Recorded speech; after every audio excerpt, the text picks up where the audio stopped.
What about the striker search? I mean, there was talk that they were in for Ekitike. He's going to Liverpool. From the ones that are left, Sam, there's been talks. Benjamin Sesko, Nicholas Jackson's been mentioned. Ollie Watkins.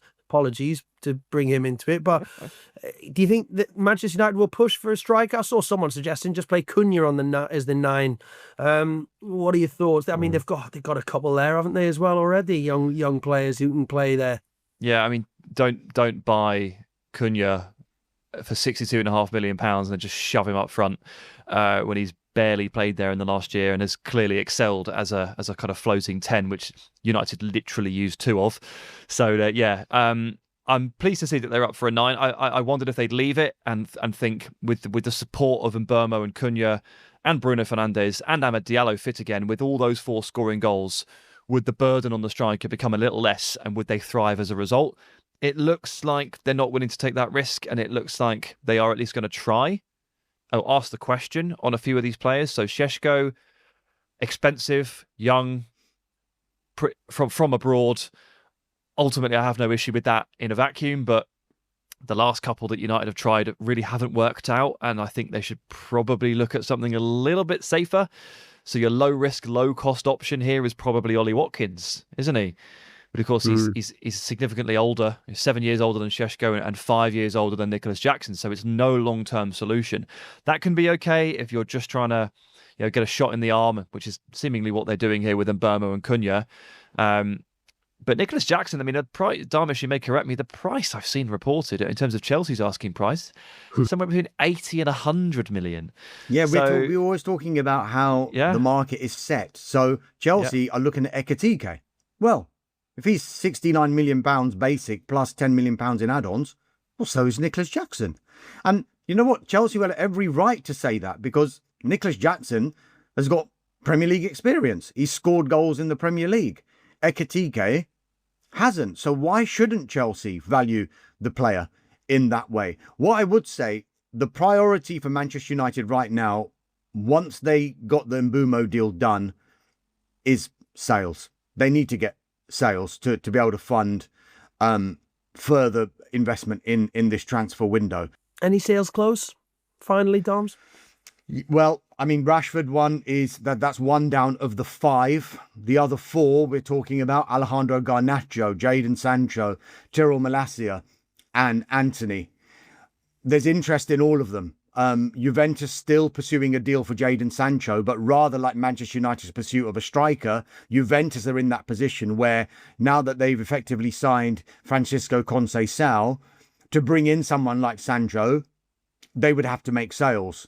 They're working on sales of Timothy Weah to Marseille, and Nico Gonzalez as well is of interest to Atletico Madrid, I think. So they're trying to make these sales to be able to get this Sancho deal done. I don't think with regard to Sancho, the biggest issue is going to be the transfer fee, because I think they'll be able to negotiate that with United.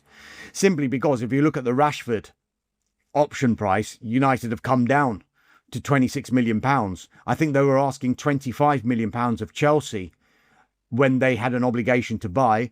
It probably won't go as high as that if Juventus are coming in for someone like Sancho, because it feels like United have made the decision behind the scenes. If we take the hit on certain players, we're just going to have to do it, because there's no way for us to move forward unless we have got these players out and I've got the players that I want in the club. So Sancho and Juventus, that one is live. We do know Real Betis still want Anthony. There is other interest in him from a number of other clubs, but he wants to go to Betis. Of course, after last season's performance, Betis are desperate to sign him. Again, the finances could prove to be an issue. Is it going to be another loan? Would United insist that that loan comes with an obligation? So that's another issue there.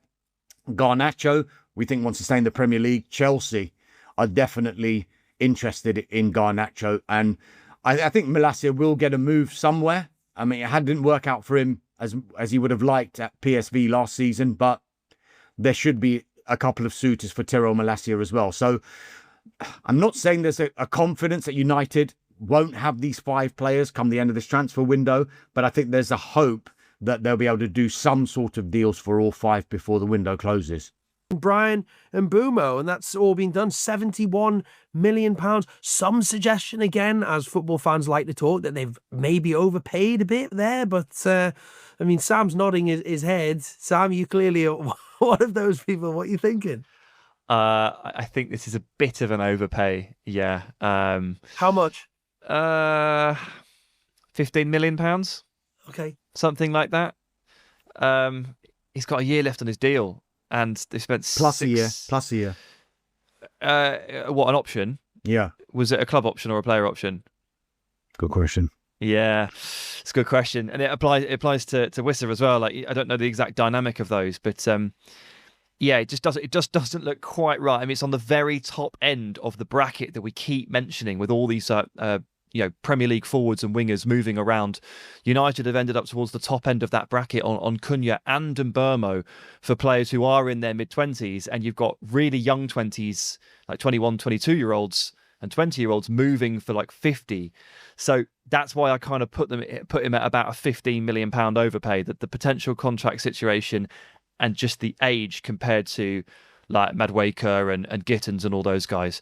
There's no doubt that Mbeumo's a really good player, but he and Cunha were two of the three biggest XG overperformers last season.